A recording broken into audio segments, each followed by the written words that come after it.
Auditing അല്ലെങ്കിൽ ഏതൊരു theory സബ്ജക്റ്റും പെട്ടെന്ന് ബൈ ഹാർട്ട് ചെയ്യാനുള്ള ഒരു ട്രിക്ക് പറഞ്ഞു തരട്ടെ. Hi, welcome to day 38. ആ ട്രിക്കാണ് വിഷ്വൽ മെമ്മറൈസേഷൻ. ഫോർ എക്സാമ്പിൾ, 2 ദിവസം മുന്നേ പഠിച്ച ഒരു സബ്ജക്റ്റിനെ കുറിച്ച് ചോദിച്ചാൽ നിങ്ങൾക്ക് പറയാൻ പറ്റില്ലായിരിക്കും. ബട്ട് ഒരു 10-12 വർഷം മുന്നേ കണ്ട ബാഹുബലി സിനിമയുടെ ഓരോ സീനും നിങ്ങൾക്ക് ഓർമ്മയുണ്ടാവും. വൈ? ബിക്കോസ് ബ്രെയിൻ പ്ലെയിൻ ടെക്സ്റ്റിനേക്കാളും കൂടുതൽ പെട്ടെന്ന് ഓർത്തിരിക്കുന്ന ഇമേജ് ആയിരിക്കും. സോ ഇത് നിങ്ങളുടെ സ്റ്റഡീസിൽ എങ്ങനെ ഇംപ്ലിമെൻറ്റ് ചെയ്യാം? നിങ്ങൾക്ക് പഠിക്കേണ്ട പോയിന്റ്സിന് വെച്ച് നിങ്ങളൊരു സ്റ്റോറി മൈൻഡിൽ ക്രിയേറ്റ് ചെയ്യണം. ആ ഒരു സ്റ്റോറി അൺയൂഷ്വൽ ആണെങ്കിൽ നിങ്ങളുടെ ബ്രെയിൻ അത് ഓർത്തിരിക്കാനുള്ള ചാൻസസ് കൂടുതലാണ്.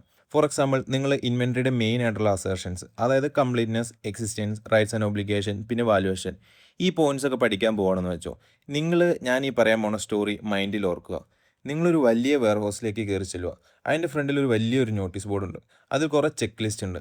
നിങ്ങളതിൽ ഒരു ടിക്കറ്റ് ഇട്ട് അകത്തേക്ക് കയറി ചെന്നു. അവിടെ കുറേ അരിച്ചാക്ക് അടുക്കി വെച്ചിട്ടുണ്ട്. അതിലൊരു അരിച്ചാക്ക് നിങ്ങളെടുത്തു.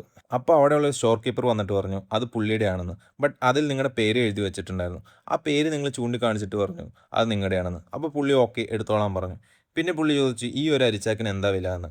അപ്പോൾ നിങ്ങൾ ചക്കിൻ്റെ ബാക്കിൽ 100 രൂപ എന്ന് എഴുതിയിട്ടുണ്ടായിരുന്നു. അത് നിങ്ങൾ ചൂണ്ടിക്കാണിച്ചുകൊണ്ട് പറഞ്ഞു 100 രൂപ എന്ന്. ഇനി നമ്മുടെ ഈ പോയിന്റ്സിൽ ഫസ്റ്റ് നിങ്ങൾ ആ ചെക്ക് ലിസ്റ്റ് ടിക്ക് ചെയ്തില്ലേ, അതാണ് കംപ്ലീറ്റ്നെസ്. പിന്നെ നിങ്ങൾ പോയി അരിച്ചാക്ക് എടുത്തില്ലേ, അതാണ് എക്സിസ്റ്റൻസ്. നിങ്ങൾ ആ പേര് കാണിച്ചു കൊടുത്ത് റൈറ്റ്സ് ആൻഡ് ഒബ്ലിഗേഷൻ, 100 രൂപ ചൂണ്ടിക്കാണിച്ചത് വാല്യുവേഷൻ.